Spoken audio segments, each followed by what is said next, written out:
দেশের অন্যতম ব্যস্ত নৌরুট চাঁদপুর, যেখানে প্রতিদিন চলাচল করে অর্ধ শতাধিক লঞ্চ। কিন্তু ২ মাস ধরে বন্ধ রয়েছে আধুনিক নৌ টার্মিনালের নির্মাণ কাজ। প্রকল্পের নির্ধারিত সময় পার হলেও শেষ হয়নি ১/৪ কাজ। এতে যাত্রীদের ভোগান্তি পোহাতে হচ্ছে চরমভাবে। সবসময় কাজ চলমানই থাকে, কিন্তু এটা কবে যে সমাপ্ত হবে আমরা জানি না। এতে করে আমাদের জনসাধারণের একটা দুর্ভোগ প্রবাহিত হয়। বিশেষ করে যাত্রী ছাউনি মানুষগুলো দূরে দাঁড়াবে, একটু বৃষ্টি আসলে মানুষ কোথায় দাঁড়াবে, কোথায় থাকবে, এটা কোনো কি স্থান নাই। তারপর ওয়াশরুমের কোনো ব্যবস্থা নাই।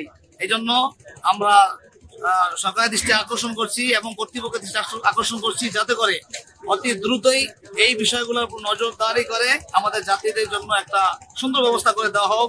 চাঁদপুর আধুনিক নৌ টার্মিনাল, যেখানে যাত্রীদের জন্য থাকার কথা আধুনিক ছাউনি, টয়লেট ও বসার ব্যবস্থা, কিন্তু এখন কেবল পড়ে আছে অর্ধসমাপ্ত কাজ।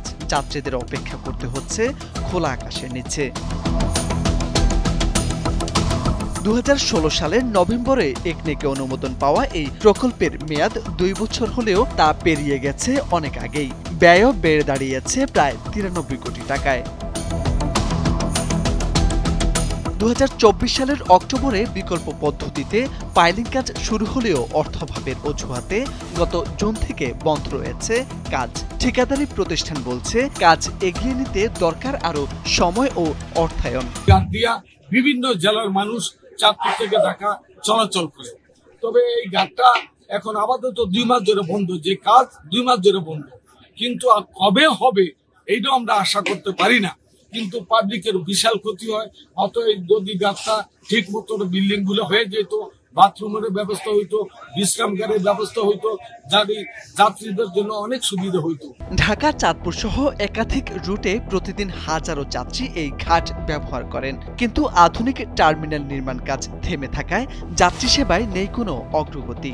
লঞ্চঘাটে যাত্রী চালানোর যে কাজটা, এটা আজকে প্রায় দীর্ঘদিন বন্ধ।